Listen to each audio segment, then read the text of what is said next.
Arestado ang isang lalaki sa isinagawang operasyon ng mga tauhan ng Criminal Investigation and Detection Group Palawan Provincial Field Unit katuwang ang iba pang unit ng pulisya sa Purok Gumamela, Barangay Rio Tuba, Bataraza, Palawan noong ika-29 ng Agosto taong kasalukuyan.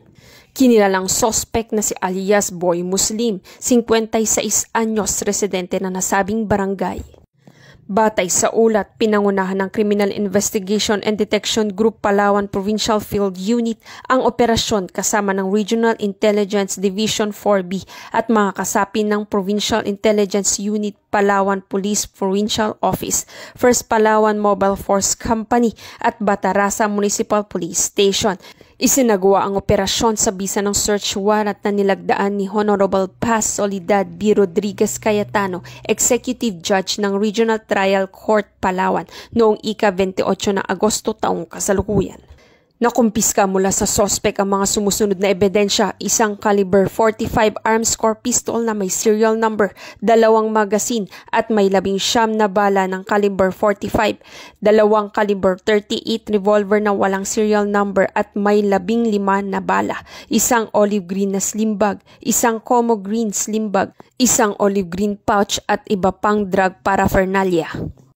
Ayon sa CIDG, ipinaunawa sa sospek ang kanyang mga karapatan bago dinala sa kustodiya ng CIDG Palawan Provincial Field Unit para sa dokumentasyon at tamang disposisyon.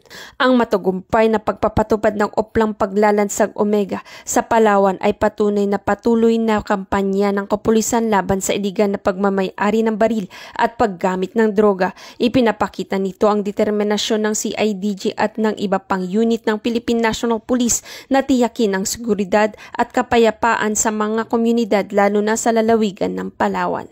Malinaw na naipapamalas ang pagsasabuhay ng 7-point agenda ni Acting Chief PNP Police Lieutenant General Jose Melencio C. Nartates Jr. sa masinop na pamamahala, pagtutok sa partikular na krimen at pananatili ng seguridad ng komunidad. Sa pamamagitan ng mahigpit na pagsunod sa batas at tamang proseso, lalo pang napagtitibay ang tiwala at suporta ng publiko sa kapulisan. Mula dito sa Palawan Police Provincial Office, ako ang inyong PNN Correspondent Patrolwoman Eloisa Joy Beredo, alagad ng batas, tagataguyod ng balitang pulis.